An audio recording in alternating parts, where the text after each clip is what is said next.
So here we are again for part 2 of Werewolf the Apocalypse, Art of the Forest.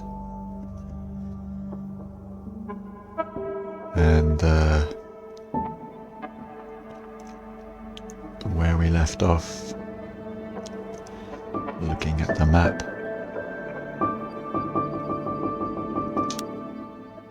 we are going to the cemetery. Going to the cemetery to see what we can find out about our characters' family history.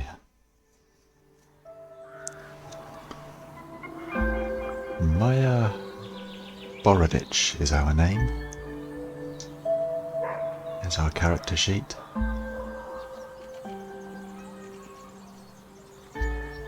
And the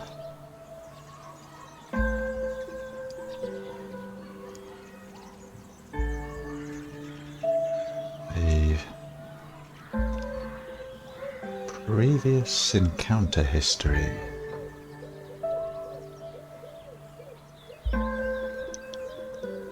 Has been summarized as people were scared to talk about whatever connected my family to the forest. They didn't even want to hear the name. Hear the family name.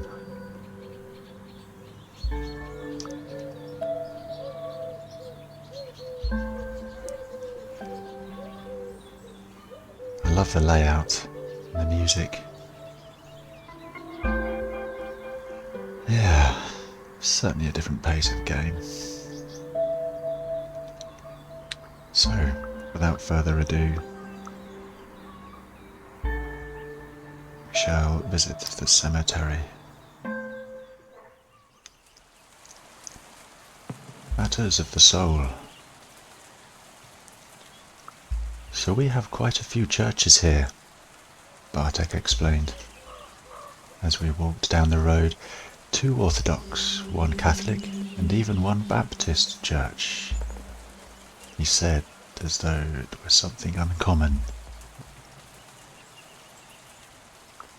It seemed like a lot of churches.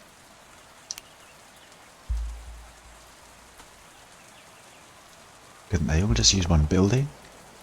I asked. Oh, I never thought of that, he paused. I guess they could. But, you know, most of these churches have been here for some time. So we still use them. And we don't have a tradition of using the same building for different denominations, so it is what it is. He led me to a cemetery with a small wooden church in the corner, in the centre even. Excuse me. Anyway, even though we have all of these churches, there's only 1 cemetery. The church was Orthodox, but the graves were a mishmash of styles and faiths. Catholic, Orthodox, atheist, everyone resting together. 3 options. Bartek looked like he didn't approve. The place reminded me of a forest. Or there was something poetic about it.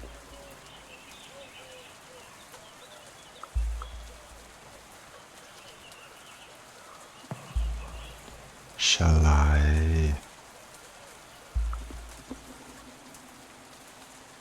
say there was something poetic about it? That's a nice sentiment. There's something poetic about everyone meeting in the same place when they die. Bartek smiled. There is, isn't there? He looked at the cemetery for a moment. He seemed lost in his thoughts. All of my family lies here, he said. I mean, the ones that are dead. Hey, what do you think? What do you think happens when you die?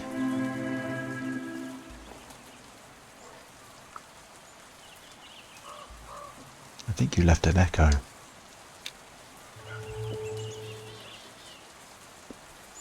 You echo for some time, or ripple.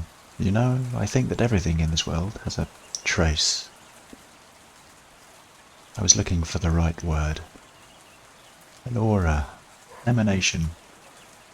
Call it what you want, and it doesn't dissolve right away. Bartek seemed unsure. Is that like a new age thing? He looked over the cemetery fence. Well, anyway, this is it. The spiritual heart of BialowieZa.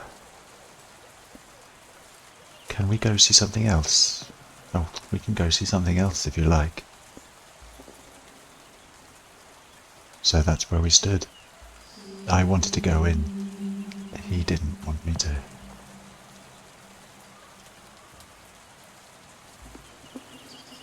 So it looks like... excuse me. It looks like our rage is low.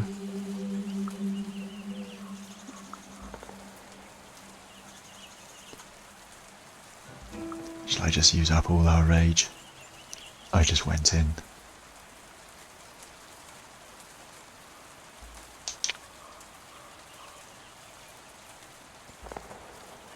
Not so fast. I wanted to look for my family here, remember? I smiled, opening the gate. Bartek shifted uncomfortably. I don't know if that's a good idea. He was hiding something. You found it, my family's grave. Maybe? I just looked at him for a minute. Show me, I demanded. He sulked a bit, but in the end, he led me through the labyrinth of graves to the far end of the cemetery. We continued.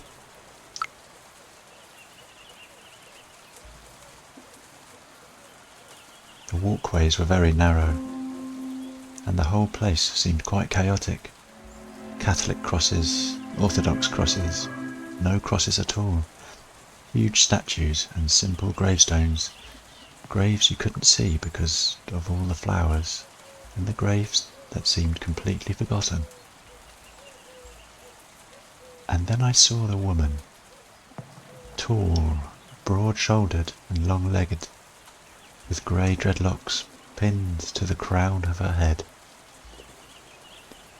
She must have been in her late 40s or early 50s.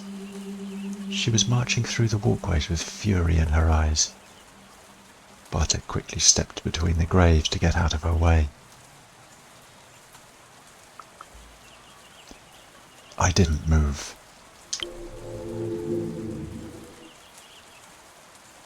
I didn't see any reason to move out of someone's way, so I didn't. Are you lost? Asked the woman in Polish, looking at me with surprising concern. I was good.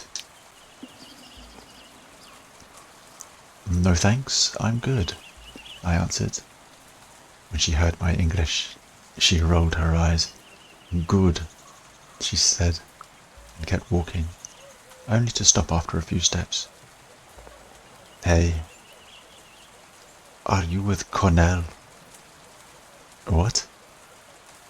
She shook her head. Never mind. Have a nice day.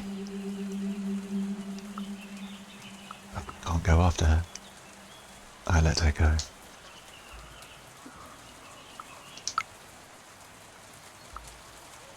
She was disturbing. I asked Bartek about her, or I shrugged and went on.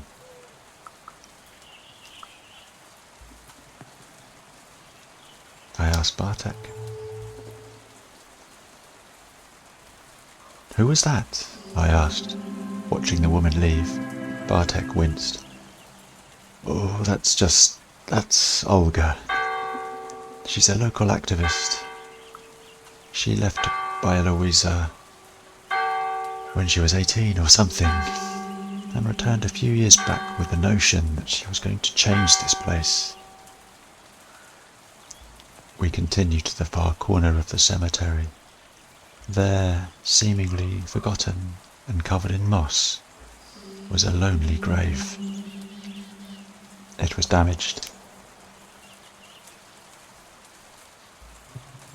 The tombstone was broken, deliberately.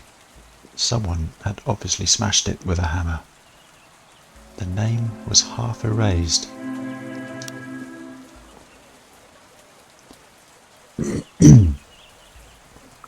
Excuse me. The plaque was also damaged. Someone had tried to scratch out the name, but the letters were still visible. There was a circle around the grave.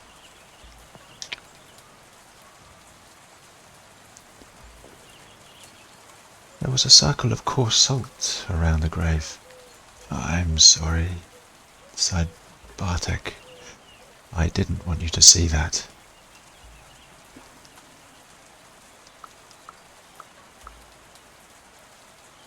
I needed to know who did this. Who did this? I asked, trying to keep my cool. I don't know. I looked at Bartek, hoping for some context. He put his hands in his pockets. "So, you don't know anything about your dad's side of the family?" he asked cautiously. "What happened, whatever happened at least 70 years ago, and someone still remembers." He had a point.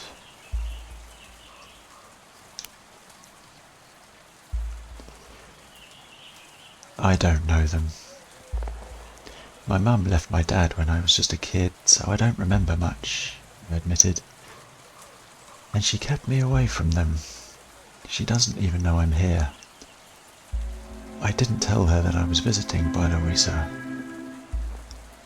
"Oh, okay.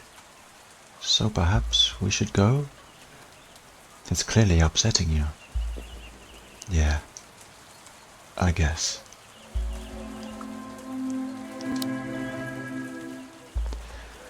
I looked at the grave for the last time.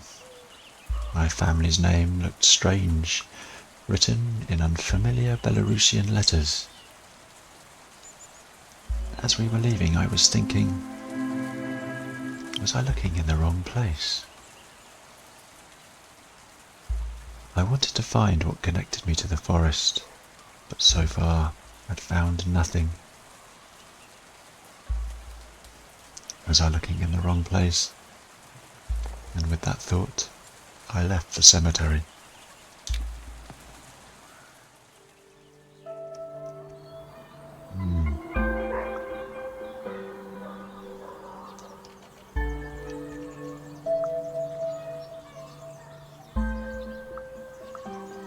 Let's go to the abandoned railway.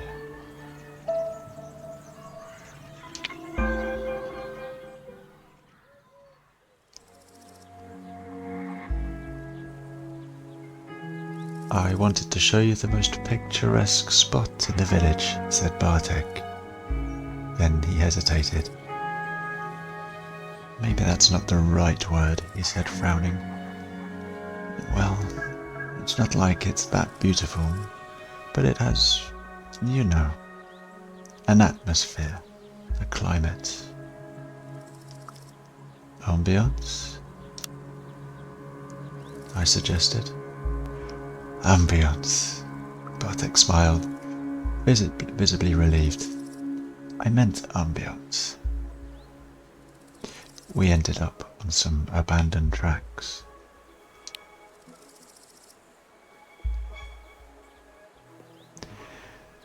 We soon left the village behind and ended up on some abandoned railway tracks. "So this is where the magic happens," I grinned, pointing at empty bottles and used condoms strewn across the tracks. But with the slow, winding river a stone's throw away, and the long, drooping branches of old trees shading the unused railway, that place really was picturesque. The bees buzzed around us. The birds sang like there was no tomorrow, and the fragrance of herbs hung thick in the air. My head was spinning. It all felt unreal. Oh, I remembered a song. As we were walking and enjoying the sun, a half-forgotten song came back to me. I must have heard it as a child, and it stuck with me. I didn't understand the words, but the melody seemed fitting for the occasion. I started humming it.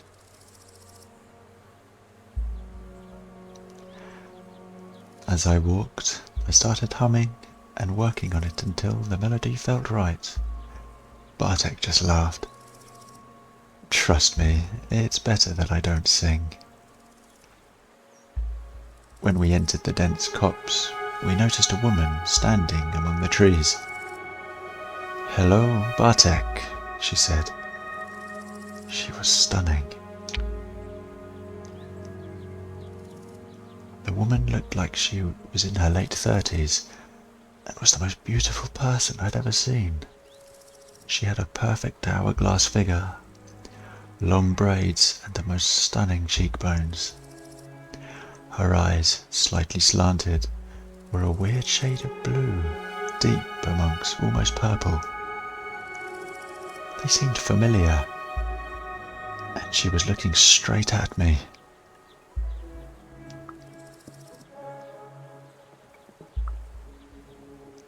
It was a challenge.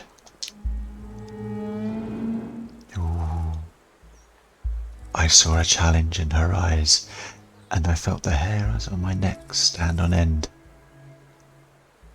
"Hello, Elizabeta Danilovna," answered Bartek. I could hear something in his voice. Was it fear? Respect? Anger? I couldn't place it. She smiled. "I'm Lisa," she said, not taking her eyes off me. "And you must be Bartek's pen pal, I assume. The one who's searching for her ancestry." How did she know? "How did you know that?" I asked, suddenly wary. "I know everything," she answered and smiled even more broadly. "Oh, come now, don't look so scared. Bartek's grandma is my friend and she's, well, talkative. Do you mind if I join you?" she asked. I noticed Bartek getting tense.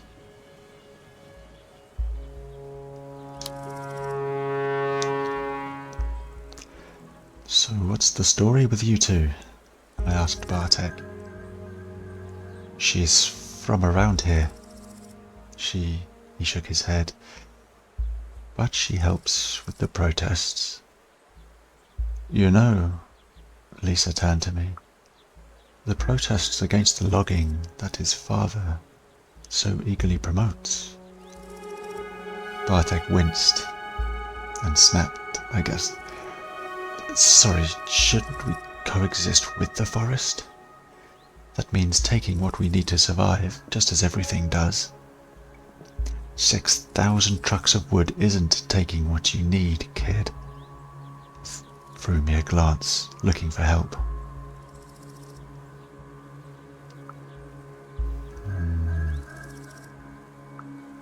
Logging in a national park? "How can they log trees in a national park?" I asked. "They don't," Bartek answered. "It's just near the park's border." If it was about local action, there wouldn't be a problem. She shook her head. But it isn't. Giant corporations are at work here with heavy machinery. Ask your friend about his father's money and his clients. Lisa shrugged. Bartek stormed away. I shrugged and followed him. Lisa followed me. We walked the narrow path.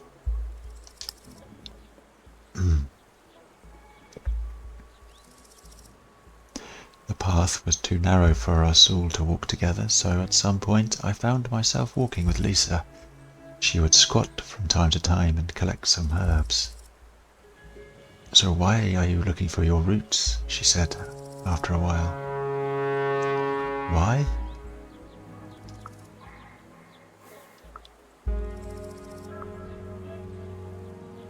I needed to know the whole story. "There is a story here and I need to hear it," I answered honestly.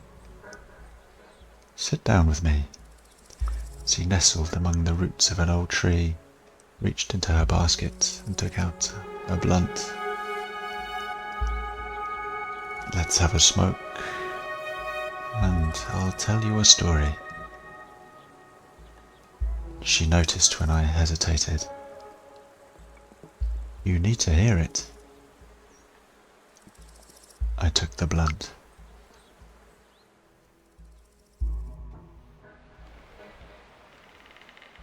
Lisa let out a cloud of smoke and started talking. "From what I learned from Bartek's grandma, you're asking the wrong questions about the wrong people."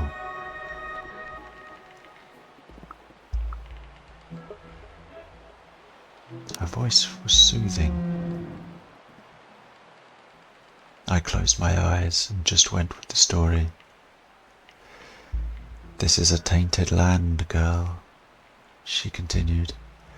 "So much blood was spilled that BialowieZa almost lost her mind." BialowieZa?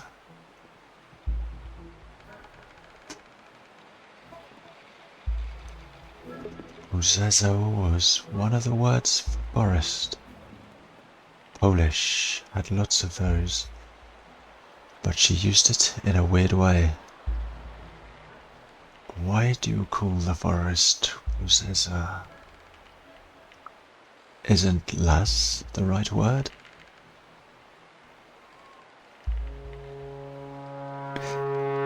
"Oh, it's Puzka. Puzka. I call her Puzka because that's her proper name." She huffed. "Las is to Puzka what dog is to wolf. Domesticated, enslaved, used. Puzka is the primeval forest, one untouched by humans, primal, strong and feared." There was admiration in her voice, and I realized that the words sounded like the rustle of leaves, like the wind. Pushcha. Just pronouncing it wrong all this time, still. Pushka. Ah, okay. "As I was telling you, Pushka almost went mad, and it's not wise to wake those spirits, especially not now."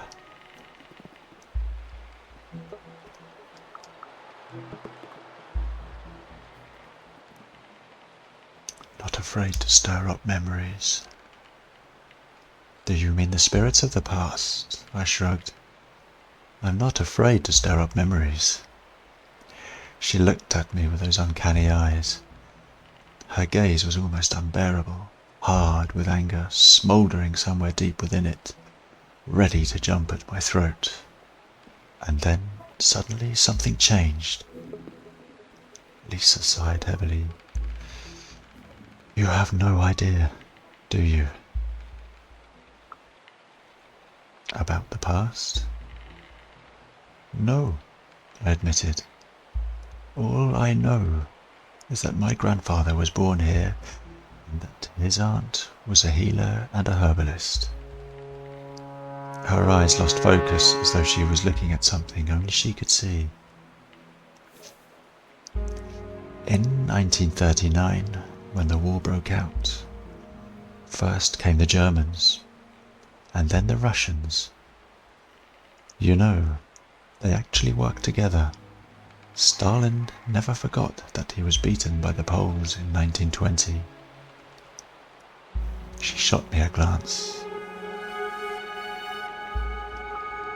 I nodded politely. I didn't really care, but I nodded politely. No, you have no idea what I'm talking about. It doesn't matter, really. She took a drag. Anyway, many millions of lives later, Stalin and Hitler stopped sleeping together, so to speak, and the Germans came, and then the Russians again, and then there were the forest soldiers. The forest part got my attention. I nodded so she would continue.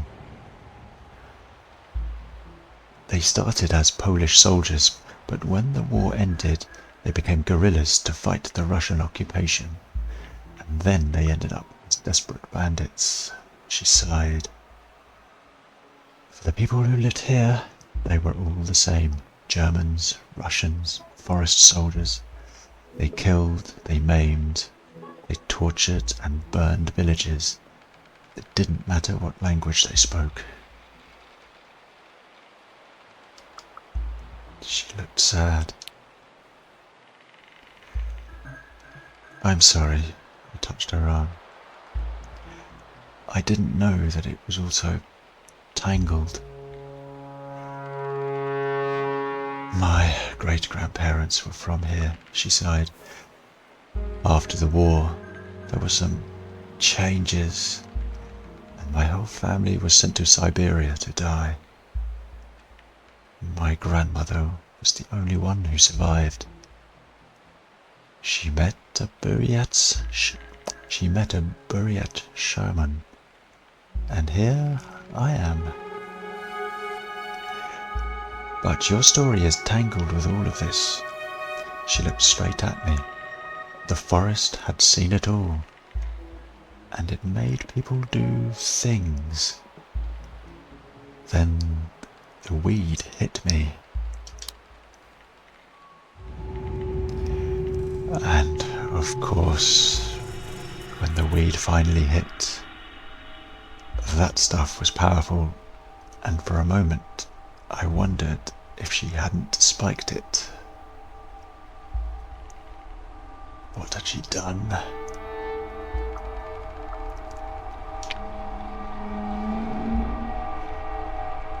I tried to stand up, but a flux of smells and sounds and visions hit me like a wave, and suddenly I was somewhere else. We were sitting around a fire, deep in Pushkza. We've discussed, and a decision was reached. Tomorrow, we're going to burn a village.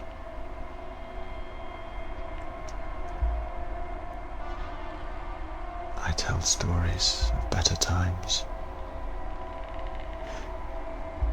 But that night, I'm telling stories of times that passed, of times before the war, before the fires. The others listened in silence. The last quiet moments before the storm.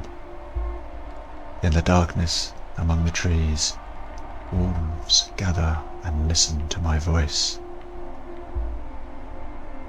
Then the vision ends.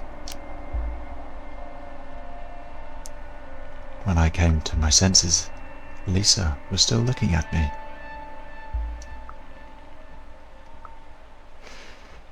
It was a lot to take in. The forest soldiers, the unknown past, the mysteries. I slumped down.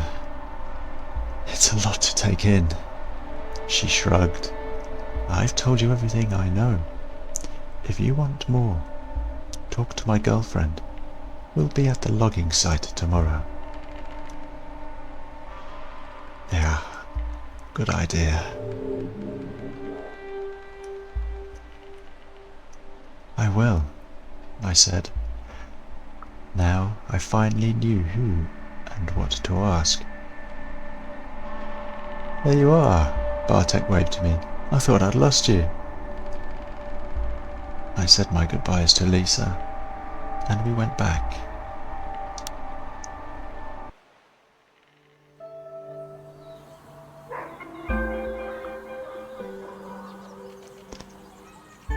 So, I guess we'll go to the village centre now?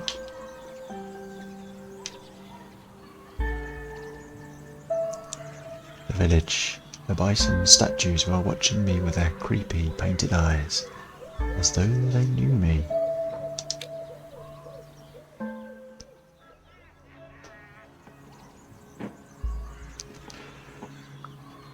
Nothing much happens here, said Bartek as we walked through the quiet village. Nothing moved. The heat was stifling.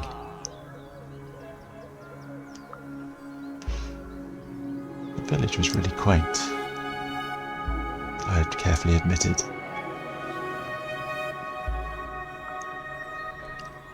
Excuse me. That's a nice way of saying it's a shithole. Bartek made a disgusted face and we burst out laughing. I was thirsty. Let's get something to drink, I proposed. I'm parched. The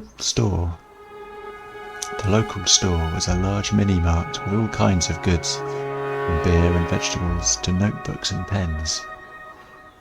There was a bench near the entrance, and on it were a few local drunks. I prepared myself for a confrontation, but nothing happened. They threw me an appraising glance, murmured something, and let us be. I assessed the threat.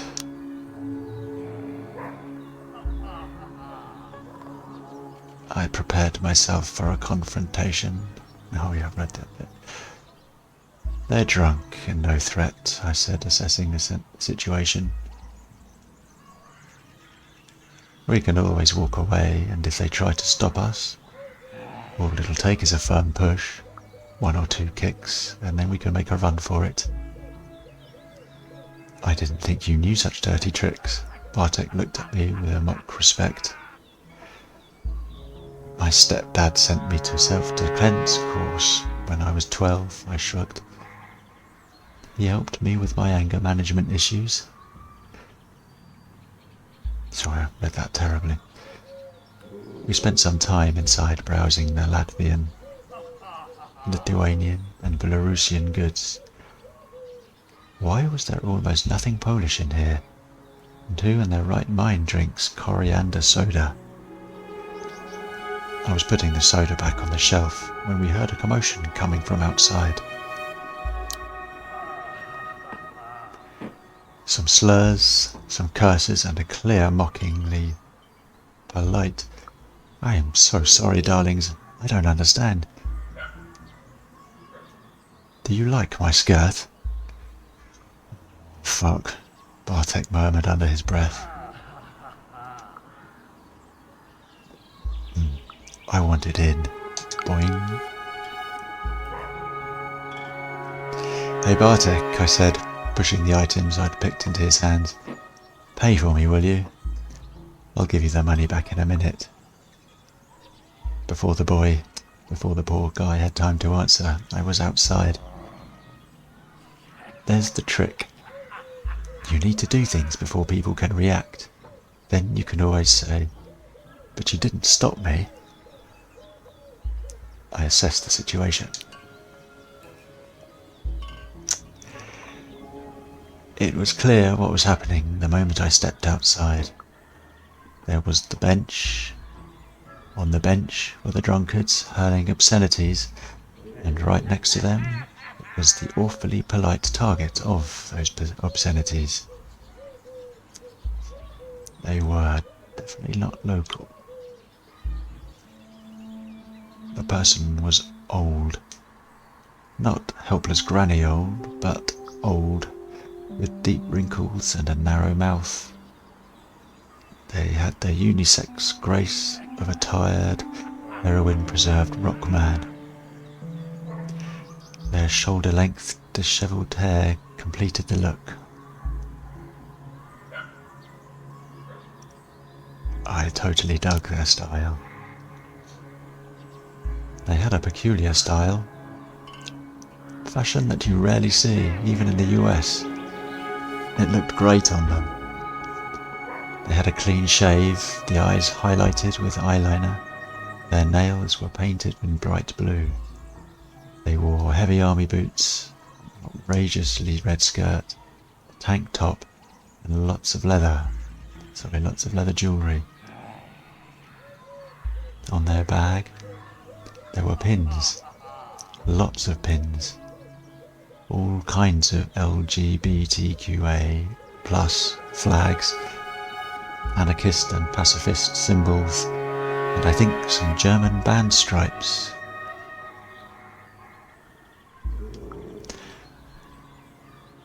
Mum would have told me to stay out of it. I approached the drunkards.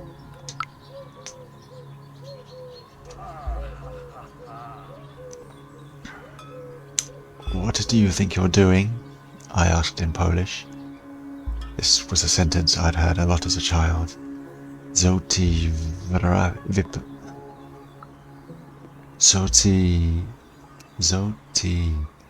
wyprawasz?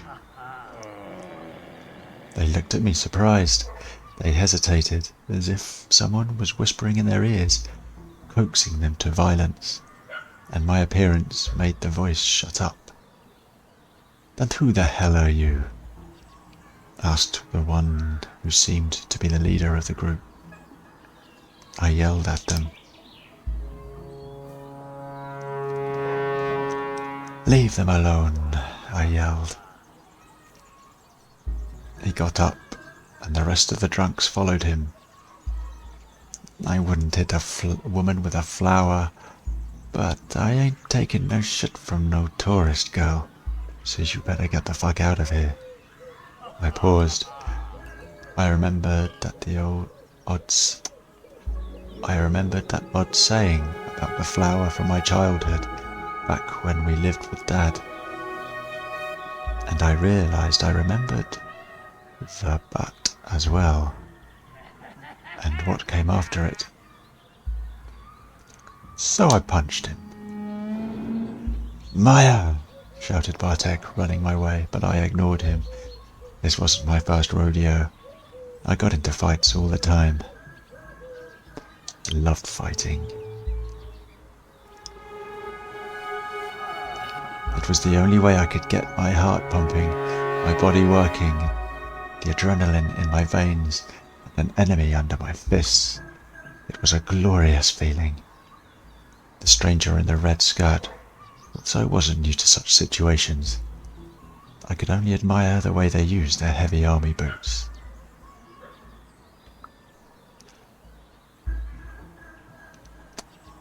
What shall we do here? Our opponents had broken bottles, or we kicked their asses. We kicked their asses. We punched, ducked, we kicked. Some bloody knuckles were a small price to pay for the victory.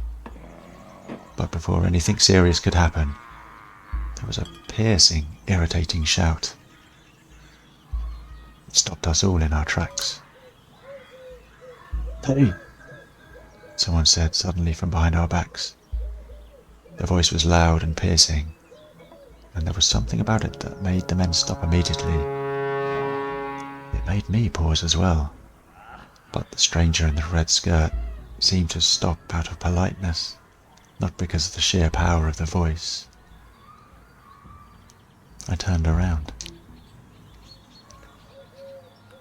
It was Lisa. "What the fuck is going on here? Kim, are you insane? And you," she pointed her finger at the men, "you should stop drinking that moonshine. It makes you pick fights you can't win." I was ready for a fight. I was sure the drunks would attack her, but they just slumped down. But look at this, I'll zoom near, said one of them, gesturing towards us. For the last fucking time, the name's Lisa. She was furious. And this is my friend. You're to leave them alone. Got it? The drunkards mumbled and went back to drinking. Thanks, Lisa, Kim said in English. You shouldn't have. Oh, but I wanted to. Spoiled my fun. Oh, come on, you're such a buzzkill, I groaned. We were having fun. There's nothing fun about fighting weaklings, she answered in English. I think I saw relief in her eyes when she looked at me. Hi, Maia. I was worried you'd gotten yourself into trouble there. So will you join us on the anti-logging protest tomorrow? She asked me after a while. Suddenly, a feeling rushed over me. I was burning. I was cold. Oh, which did I press? Suddenly I felt cold despite the hot, sticky summer air. As though there were a wind from the forest that blew only for me, inside me, chilling my bones and blood. There was something sad and helpless about it, even though I felt all-powerful. A word appeared in my mind. A strange one that was neither Polish nor English. Harano. I noticed Kim watching me.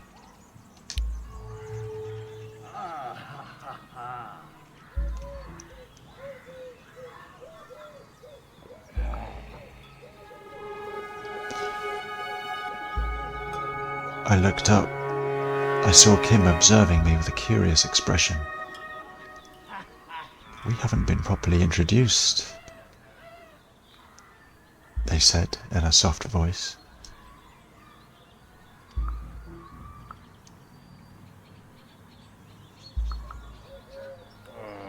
What do they want? What? I snapped. You're looking at me in a funny way. I know you have strange dreams, they whispered. I suspect the forest is reaching out to you. They leaned closer to me. The forest has chosen you. The words were like a punch to the gut. I can see it in your eyes.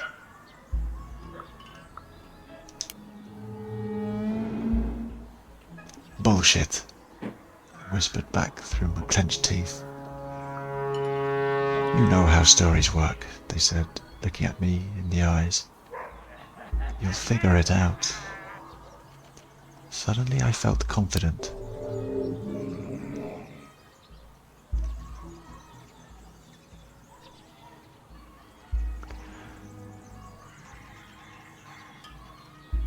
I wasn't making that up. There was something strange connecting me to the forest. There were people who knew what was going on. Before I could ask more, Bartek approached and Kim shook their head, silencing me. Meet us tomorrow at the logging site. They blew me a kiss, put their arm around Lisa and walked away. We decided to leave as well. Okay, so I was getting confused reading that. When it's saying we, that's a Kim's pronoun, I guess. Kim describes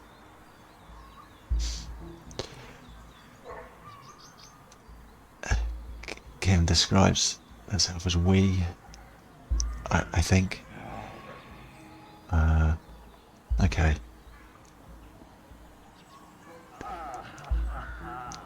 Yeah, grammatically I was getting a little bit confused. I think, have I got that right? Anyway, we decided to leave as well.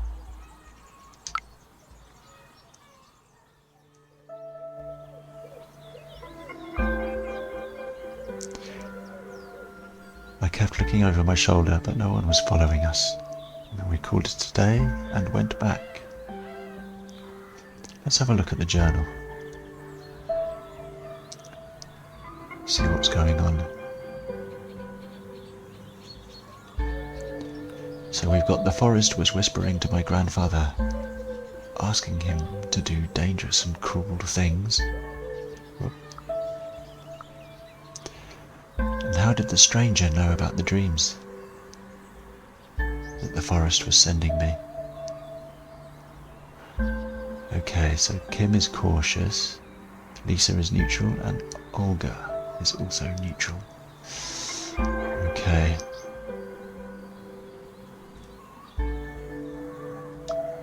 Oh, is there more? Oh, journal. Here we go. Kim. Yes, okay, here is explained. A non-binary activist from Berlin. Old, with deep wrinkles around a narrow mouth, and a grace of tired. And they are a rocker, bit of a rocker. With the look of a heroin user about them. Lisa, it's the look of perfection about her, almost otherworldly. And Olga, a local activist, tooled with grey dreadlocks. Okay. We called it a day and went back.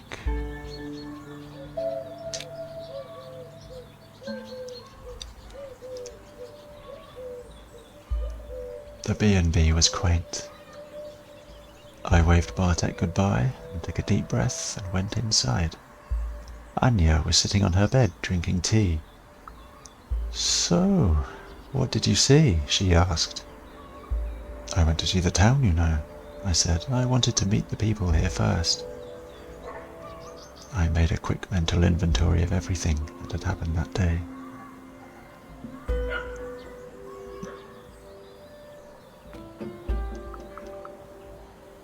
I told her what happened when I talked with Lisa.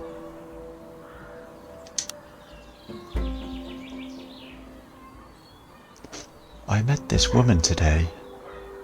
She seems to know something about my family and the history of this region. And she had a joint. Anya laughed. Aren't you adventurous? She said. And what were the effects of that joint? I saw some things. It looked like something from the past. I mentioned the graveyard. There are people vandalizing one specific grave in the old village graveyard. Specific grave? Someone from your family lies there? She apparently connected the dots. Yeah. I wonder what happened.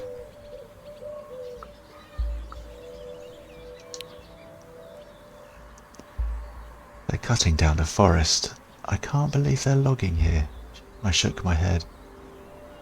Isn't the forest on the UNESCO list or something? Yeah, I know. There's an international protest going on. Oh, Anya said excitedly. I was there all day. You can come with me tomorrow if you want. I remembered the scene at the shop. There are many activists here because of the illegal logging, and the locals don't like the foreigners at all. I got into a fight with some bastards who picked on this non-binary activist. It was you! Anya got excited. I went to see the protest today and we heard that there was some kind of trouble in the village. I didn't feel like talking anymore.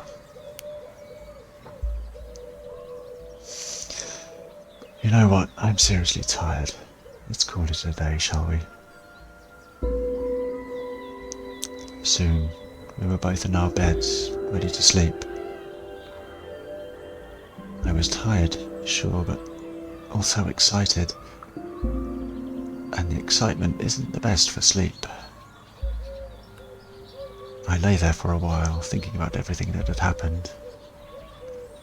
And that might happen next. The wind from the open window lapped over my skin as I watched the silver rectangle painted on the wall by the moonlight. The start of my search wasn't really fortunate, but I got to know so many things. And on the next day, I was to see the forest itself. I felt I was getting closer to my answers.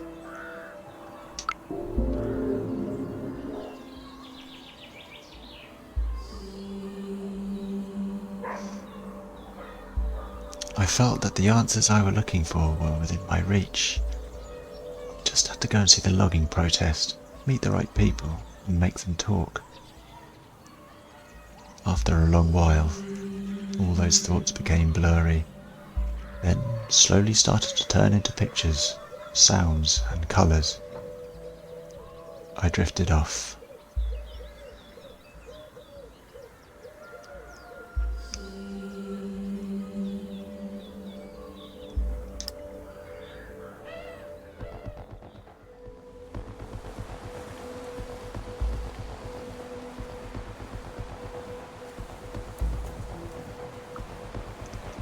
The railroad tracks remember times of their glory.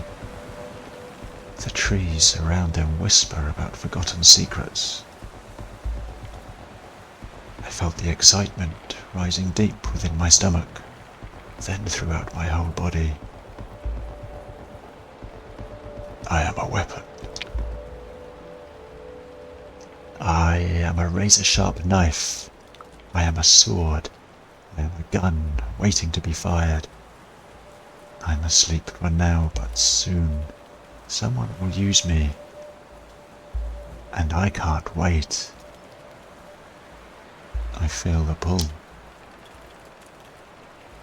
And I surrender to it. I am pointed towards a clearing. There are piles of fresh corpses of people who died too young, skinned and mutilated. Their loved ones stand around them, grieving, unable to do anything, waiting. And suddenly, they are just trees and tree trunks. I roar. There's a roar, and I realize it's mine. I will kill whoever hunts these trees. Whoever hurts these trees. There is a stench in the air, like meat rotting in acid, but somehow worse. I see the monstrous army. Their mandibles are whirling chainsaws. Their long metal arms are wrapped with black pipes that look like glistening intestines. Their smell is vile. They wait, unmoving.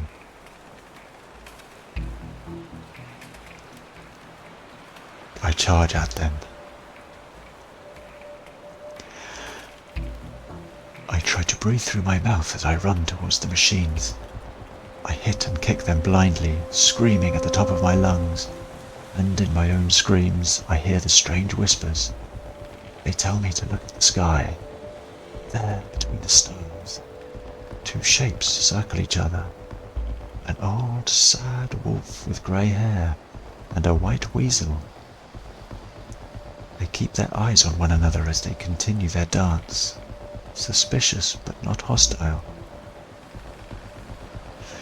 We need to fight the enemy, the awful rotting stench, I know that much. But how can we do that when we don't trust each other? They stop. They look at me and the clearing. I jump toward them. I want to be with them in the sky. I try to jump, but suddenly my legs feel weak. They descend to the opposite side of the clearing. One by one, of the shadows join them. I stand in the middle of it all.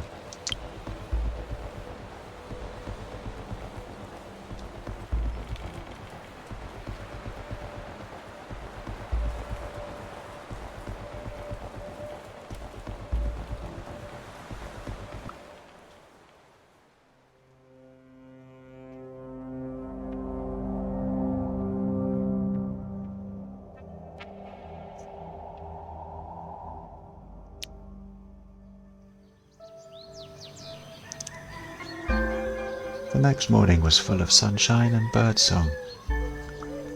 I could smell the heat of the afternoon building, those long, honey-like hours in late June when the earth isn't tired of its own warmth yet, but it was crisp and pleasant now. I got up. I sat on my bed for a moment, letting my feet dangle from it.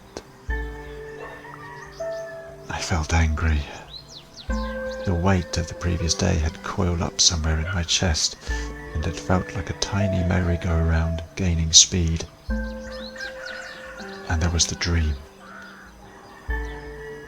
The clearing, the animals in the sky. How was I supposed to react to it? I took a shower, ate something without really paying attention, and went out. Anya joins us.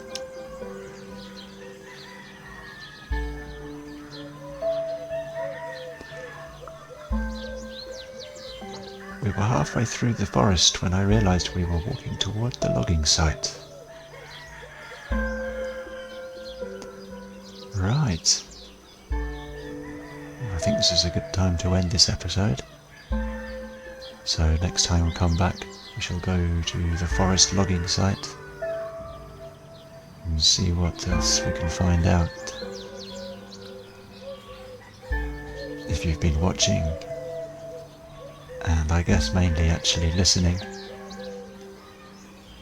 I hope my reading hasn't been too clunky and awful. And I look forward to picking things up again, and perhaps you'll join me as well. In the meantime, take care and bye-bye for now.